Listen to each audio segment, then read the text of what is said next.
The scandal didn't happen in private. That was the first mistake. It happened in a place where voices are supposed to stay low. Where people pretend to be reasonable. Where losing control is treated like a moral failure. She didn't pretend. She raised her voice immediately, sharp and practiced, the kind of volume that assumes an audience will side with whoever sounds more certain. Her hand came up, finger extended, not shaking, steady, accusatory, rehearsed. You owe me. The words weren't aimed at me. They were for the room. People turned. Not fully. Just enough to register that something was happening. A woman near the door paused mid-step. A man behind us glanced up, then down again, committing to not getting involved. She took a breath and said it again, slower this time, as if clarity would convert witnesses into allies. You owe me $30,000. There it was. The number. She didn't rush it. She let it sit, heavy and exposed, trusting that money spoken out loud carries its own authority. For my son. That part came last. Carefully placed. A shield. There's a specific kind of silence that follows a statement like that. Not shock. Not disbelief. Calculation. People decide, very quickly, what kind of person they want to be in the next 5 seconds. I said nothing. That was the second mistake. But not mine. She filled the gap immediately, mistaking silence for weakness. You don't get to walk away, she said. You don't get to pretend this isn't your responsibility. Her voice cracked slightly on the last word. Not enough to seem emotional. Just enough to seem sincere. Someone shifted uncomfortably. Another person cleared their throat. I looked at her. Not at the finger. Not at the people watching. Just at her face. She was waiting for something. An argument. A denial. A confession. I nodded once. Not agreement. Acknowledgement. I heard you, I said. That wasn't what she wanted. Her mouth opened again, but no sound came out this time. She hadn't prepared for that response. She'd prepared for resistance. The moment slipped. The audience lost interest. The scandal ended the way most public scenes do, abruptly, unsatisfyingly, with no clear winner.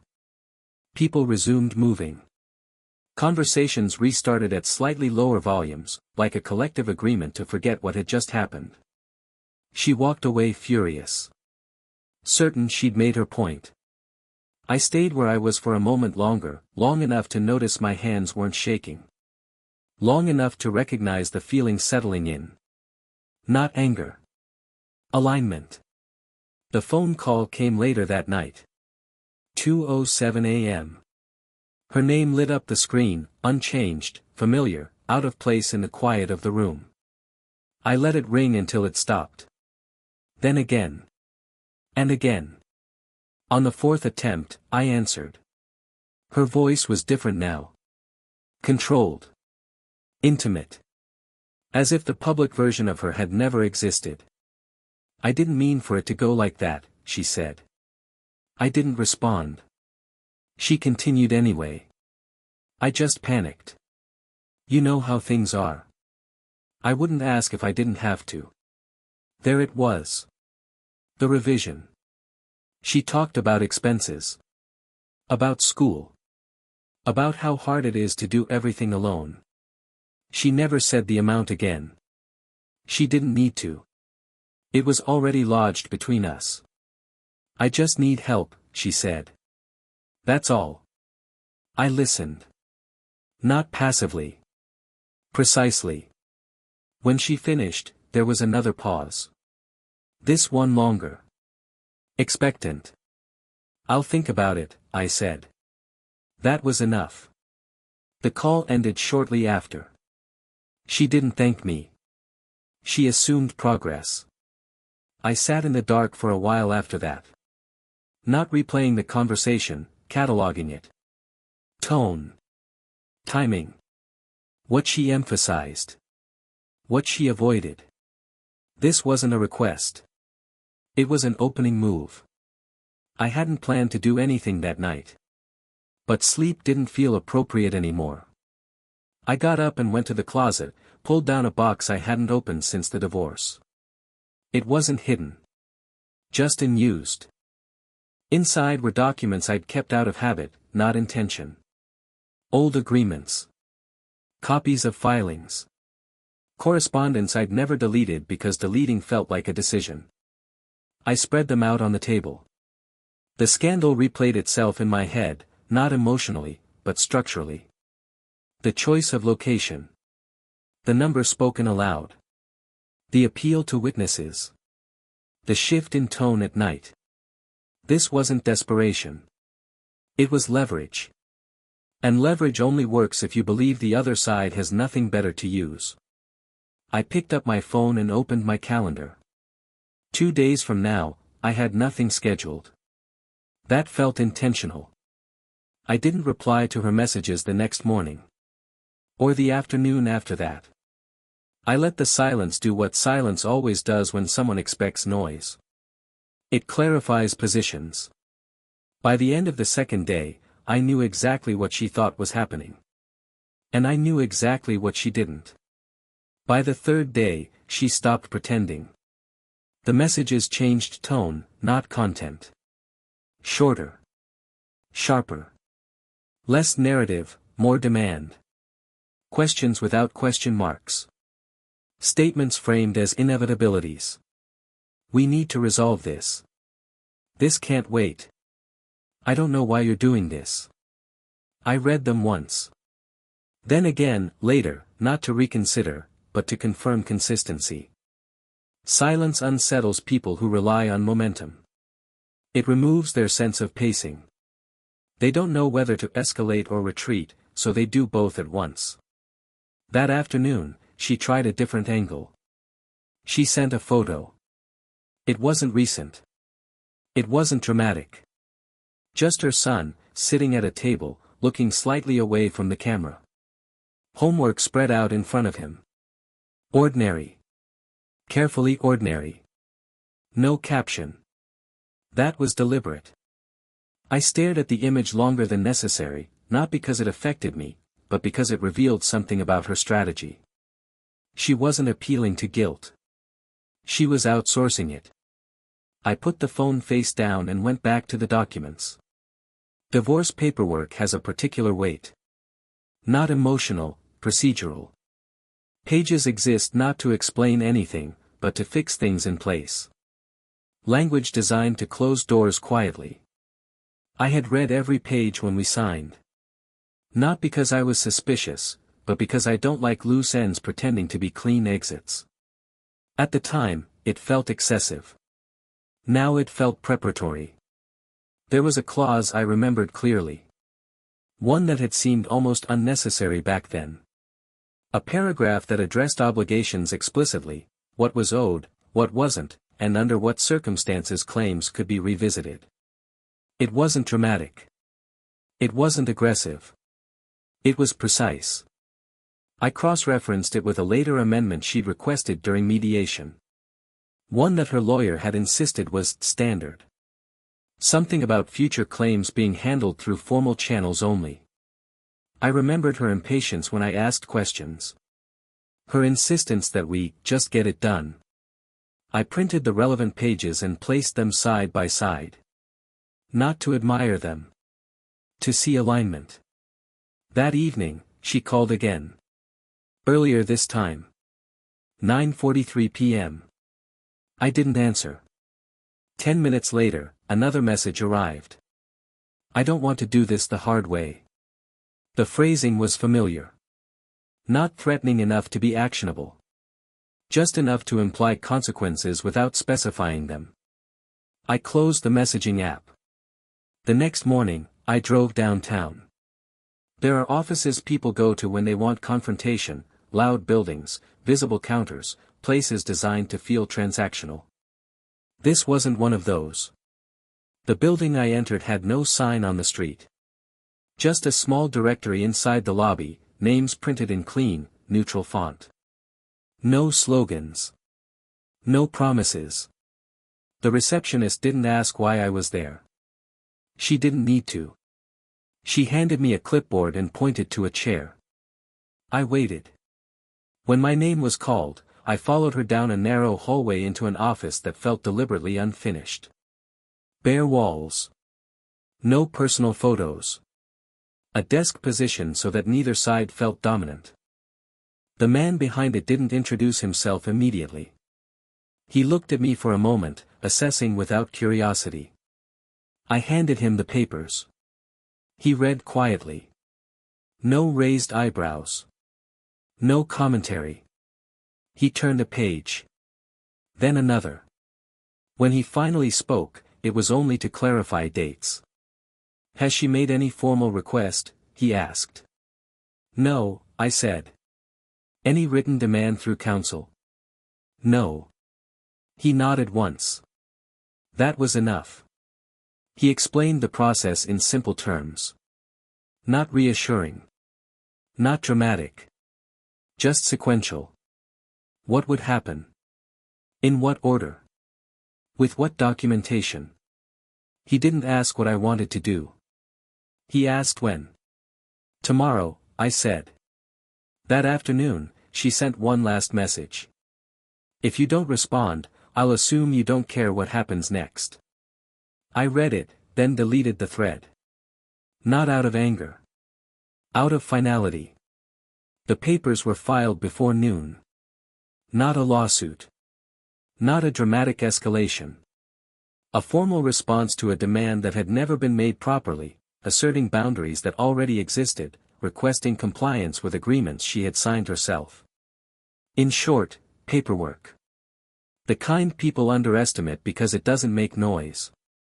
The server was scheduled for the following morning. I didn't know the exact time.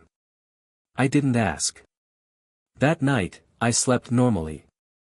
No dreams. No restlessness.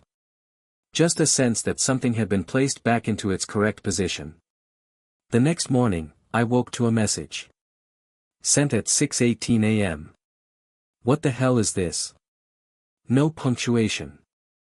No context. I didn't reply.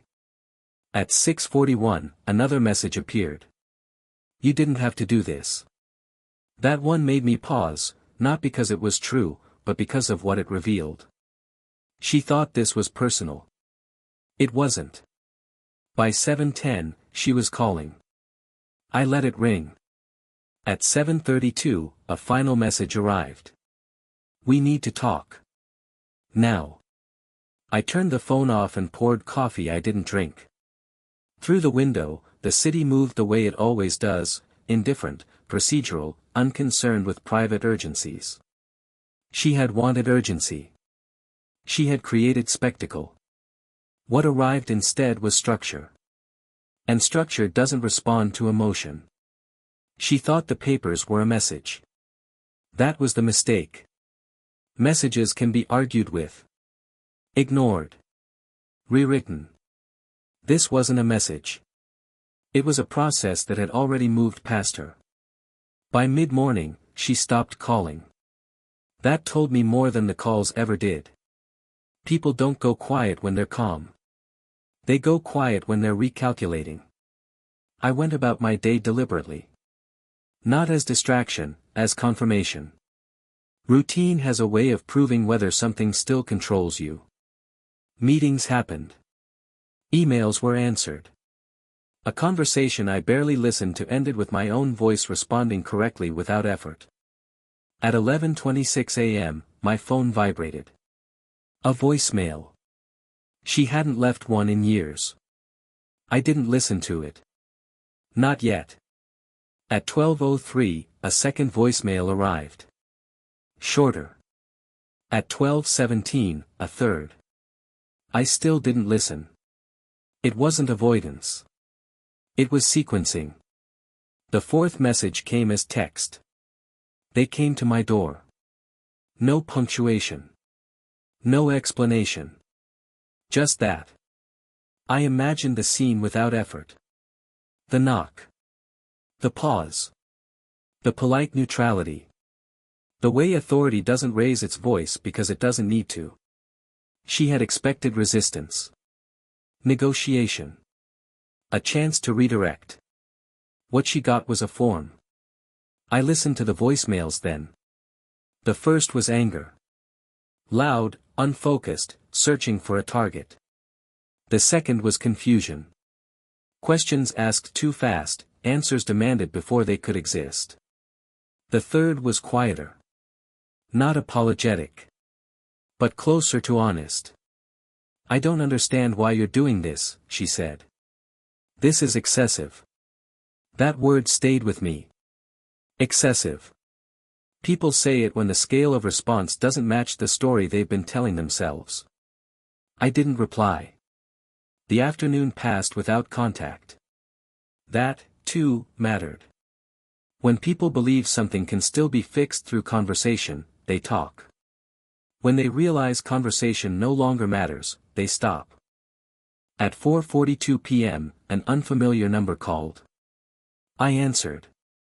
Is this? Yes, I said, before the name finished forming. A pause. This is regarding. I know, I said again. Another pause. Longer. The voice shifted slightly. Less official. Not casual. Human. She's upset, the caller said. Not as commentary. As data. I understand, I said. She's asking whether this can be resolved without further action. I pictured the wording carefully chosen. Not stopped. Not withdrawn. Just, softened. That depends, I said. On what? On whether she understands what this is, I said. Silence. I'll note that, the voice said finally. The call ended. That evening, I finally listened to the first voicemail again. Not for content, for tone. She sounded smaller than she had in the morning. Not defeated. Realigned. The confidence she'd relied on was gone, replaced by something tentative. Testing. That night, I received one last message. Can we talk tomorrow? Just us. There was no number attached. No demand. No justification. I didn't answer immediately. I waited until the next morning. Then I sent a single reply. Any communication should go through counsel. Nothing after that. Days passed. I heard updates indirectly. Required disclosures. Deadlines. A request for extension that was denied politely and without explanation. The system moved the way systems do, forward, regardless of emotion. I thought, briefly, that I might feel satisfaction. I didn't. What I felt was distance. Clean, unambiguous distance. The scandal that had started everything now felt strangely irrelevant. Loud, yes, but structurally meaningless. Noise before alignment. What mattered had happened quietly, in parallel, without spectacle. 1 week later, a letter arrived. Not from her. From her attorney. The tone was careful. Concessions framed as mutual understanding. Language softened to the point of vagueness. I read it once. Then I placed it in the folder with the others. I didn't respond immediately. Not because I was deciding. Because I already had. The letter wasn't an apology. That mattered. It was written the way people write when they've run out of leverage but don't want to admit it. Careful phrasing. Passive constructions. Responsibility distributed so thin it almost disappeared. Miscalculation. Misunderstanding. Escalation that could have been avoided. None of it acknowledged the demand. None of it mentioned the number. That omission told me exactly where she was now. She wasn't trying to win anymore. She was trying to contain damage. I didn't reply. Not because silence was strategic. But because the letter had arrived too late to change the sequence. 2 days later, another envelope came. Different firm. Different tone. This one wasn't about reconciliation. It was about exposure. Requests for documents. Clarifications. Deadlines. Everything polite. Everything binding. I spent the afternoon organizing files I hadn't touched since the divorce. Not because they were needed immediately, but because I wanted to see them again in their entirety. To understand what story they told now, in context. It's strange how time changes documents. The words stay the same. The meaning doesn't. What once felt like closure now read like scaffolding. Temporary structures meant to hold weight until something permanent could be built. I noticed patterns I hadn't before. Dates that clustered. Decisions that aligned too neatly to be coincidence. Small concessions made at moments when resistance would have cost more than compliance. She had always been good at that. At choosing moments.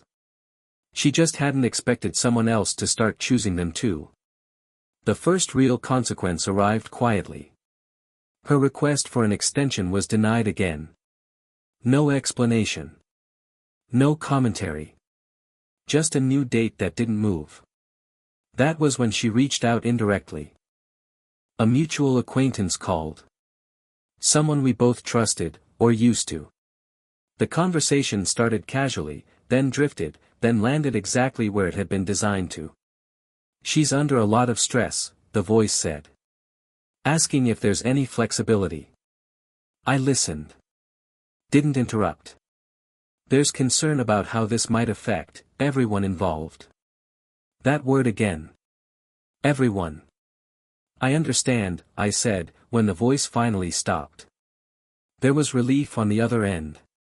The assumption that understanding implied agreement. It's out of my hands, I added. The relief evaporated. What do you mean? I mean it's already moving, I said. There's nothing to negotiate. That was the end of that call. That night, I thought about the scandal again. The first one. The public one. How convinced she'd been that pressure applied loudly would bend reality in her favor. People who rely on noise rarely understand systems. They confuse attention with control. The second consequence arrived a week later. Not dramatic. Administrative. An account frozen pending review. Temporary. Procedural. Triggered by a disclosure requirement she'd overlooked, or assumed wouldn't matter. She called me then. Not through messages. Not through intermediaries. Directly. I didn't answer. She left a voicemail. No anger this time. No accusations. Just urgency stripped of performance. I need to know what's happening, she said. No one is explaining anything. I listened to it once. Then deleted it. By the end of the month, the process had become visible even to people who weren't looking for it. Missed deadlines. Corrective filings. The kind of friction that doesn't end things outright, it slows them down, introduces doubt, forces oversight. That's when she finally understood. Not fully. But enough. Another letter arrived. Shorter. Less confident. Requests instead of statements. I responded to that one. Not personally. Through counsel. The response was brief. Neutral. It didn't accuse or threaten. It didn't justify anything. It simply restated existing boundaries and referenced prior agreements. In other words, it closed the door again. The final message from her came late one evening. No preamble. No explanation. I never thought you would do this. I stared at the sentence for a long time. Not because it hurt. But because it clarified something. She hadn't misjudged the law. She hadn't misread the documents. She had misjudged me. I typed a reply. Then erased it. Some misunderstandings don't need correction. They resolve themselves through consequence. I turned the phone face down and went to sleep. The next morning, there were no new messages. That, more than anything else, told me where things stood. The silence that followed wasn't immediate. It settled in layers.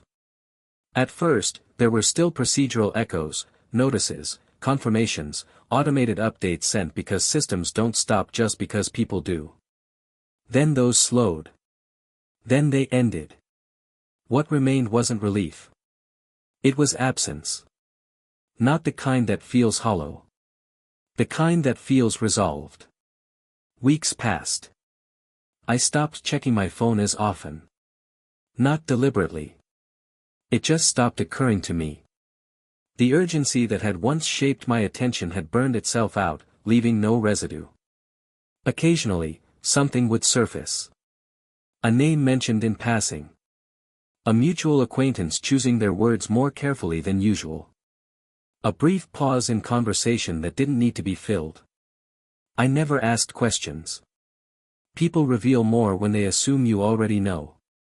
One afternoon, I received a final update. Not dramatic. Not framed as closure. Just confirmation that a pending matter had been settled within existing terms. No revisions. No concessions. It ended the way it should have ended from the beginning, quietly, on paper, without spectacle. I didn't celebrate. Victory implies opposition. This felt more like restoration. Later, I found myself thinking about the moment she had spoken the number out loud. How confident she'd been that saying it publicly would make it real. How certain she was that pressure could replace structure. I understood now why that certainty had mattered to her. Noise had always worked before. People moved away from it. Gave ground. Paid to make it stop. She had mistaken that for power. But power doesn't announce itself. It doesn't need witnesses. It arrives through mechanisms that don't care how anyone feels about them. Months went by. Her name stopped appearing in my notifications entirely. No messages. No indirect contact. No attempts to reopen anything under a different framing. The system had done what systems do when fed consistent input, it reached equilibrium. One evening, I walked past the place where the scandal had begun. The same space. The same neutral lighting. Different people, different conversations. No one remembered. That felt right. I realized then that the most significant change hadn't been external at all. It was internal calibration. I no longer felt the urge to explain myself, not to others, not even to myself. The story had resolved without requiring narrative. No lesson. No speech. No final confrontation. Just alignment. Sometimes people ask whether I regret not responding sooner. Whether it would have been easier to talk things out before it escalated. I don't answer directly. Because it never escalated. It clarified. What she had wanted was reaction. What arrived instead was consequence. Those are not interchangeable. I learned something from the process, though I didn't set out to learn anything. Silence isn't absence. It's selection. It decides what deserves continuation and what doesn't, without raising its voice, without asking permission. The scandal had been loud. The resolution hadn't needed to be.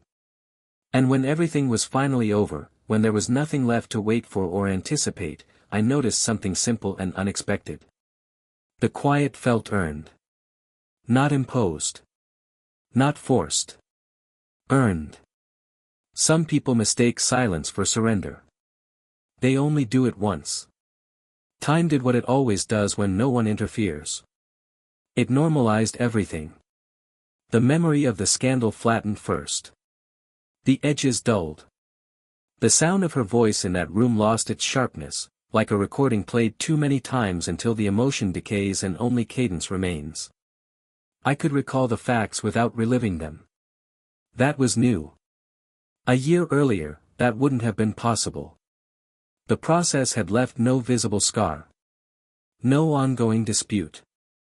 No lingering obligation. Nothing that demanded follow-up. On paper, everything looked clean. That was the point. What lingered wasn't tension. It was awareness. I noticed how often people rely on urgency to replace legitimacy. How frequently volume is used to simulate authority. How easily systems are mistaken for people, emotional, persuadable, inconsistent. They aren't. They respond to inputs. That's all.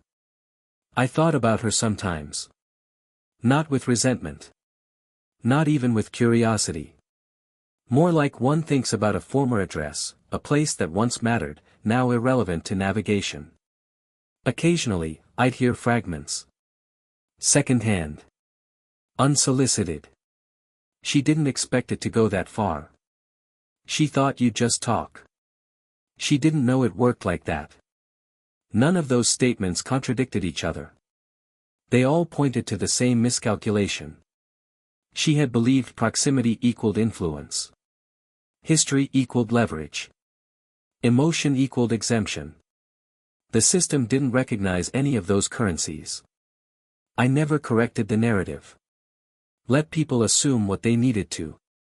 Assumptions are a kind of insulation. They keep others comfortable, and they keep you unexamined. That suited me. One evening, long after everything had settled, I opened the old folder again. Not out of necessity, out of habit. The papers were unchanged. The ink hadn't faded. The language still did exactly what it was designed to do. Hold. I realized then that the real shift hadn't been external.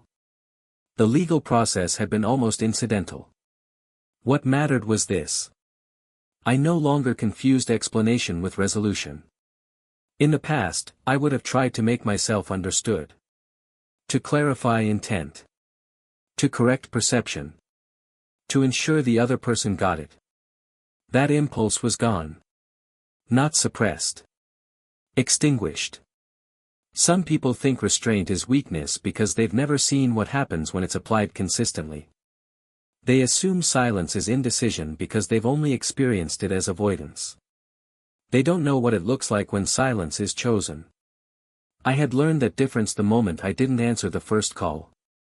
Everything after that had simply followed. The world didn't change. People didn't become better. Systems didn't become fairer. Nothing dramatic happened. And that was the most accurate ending possible. Because not every story concludes with transformation. Some conclude with calibration. I moved on. Not symbolically. Not ceremonially. Functionally. The space where her voice used to exist in my attention collapsed naturally, like a muscle no longer receiving signals. No effort required. Sometimes, late at night, I'd remember the exact phrasing of her last message. I never thought you would do this. I understood now why that sentence had stayed with me. It wasn't accusation. It was revelation. She had believed she was dealing with someone who would always respond emotionally, because that was the version of me she had known, or constructed. When that version didn't appear, she assumed something had gone wrong. Nothing had. Something had simply ended earlier than she realized. The scandal had been the beginning only because it was loud. The real ending had been silent, procedural, and complete. That's how things conclude when no one tries to perform closure. They just stop. And when they do, there's no echo. There are always residuals. Not consequences, residues. They don't announce themselves. They surface quietly, in moments that have nothing to do with the original event. A form that asks for prior disputes. A conversation that pauses a second too long. A question phrased carefully, as if the answer might require restraint. I noticed them without reacting. That, too, was new. Before, I would have felt the need to contextualize. To frame myself correctly. To make sure nothing was misunderstood. Now, misunderstanding didn't register as a threat. It was simply someone else's incomplete data. Once, months later, I saw her name in a document I wasn't expecting. Not connected to me. Not directly. Just adjacent. A procedural mention. An outdated reference that hadn't yet been cleaned from the system. I didn't feel anything. No satisfaction. No tension. Just confirmation. Systems remember longer than people do. They don't forgive. They don't resent. They just incorporate. That's what had happened. Her actions hadn't triggered punishment. They had triggered inclusion. She was now part of a record that would quietly shape every interaction that followed, not dramatically, not visibly, but persistently. That's the difference between conflict and process. Conflict ends. Process accumulates. I understood then why she had tried to keep everything conversational. Why she'd wanted dialogue, flexibility, just us. Conversation leaves no trace. Process does. I thought briefly about whether I should have warned her. Given her a chance to recalibrate before it crossed that line. That thought didn't last. Warnings imply responsibility for someone else's behavior. I had already surrendered that. What followed was simply coherence. One afternoon, long after the last notice had arrived, I deleted the folder. Not ceremonially. Not with intent. I just didn't need it anymore. The documents had served their function. The system had absorbed them. The outcomes no longer depended on my attention. That's when I knew it was over. Not because nothing else could happen. But because nothing else needed to. People often imagine endings as moments. A conversation. A decision. A final statement that seals everything shut. This wasn't like that. This ended the way stable structures end pressure. By distributing it until no single point carries weight. The scandal was forgotten. The noise dissolved. What remained was alignment, between action and outcome, between choice and effect. I didn't become harder after that. I became clearer. There's a difference. Hardness resists. Clarity doesn't need to. I stopped mistaking proximity for obligation. Stopped mistaking history for access. Stopped mistaking emotion for authority. Those mistakes belong to people who still believe every interaction must be negotiated. Some aren't. Some are simply executed. Quietly. Correctly. Once. And then they disappear, not into memory, but into structure, where they can no longer be distorted by retelling. That's the part no one talks about. Not the revenge. Not the win. The disappearance. The moment when something that once demanded constant attention becomes irrelevant, not because it was defeated, but because it no longer fits anywhere. That's what silence does when it's used properly. It doesn't threaten. It doesn't explain. It reassigns reality. And once that happens, there's nothing left to say.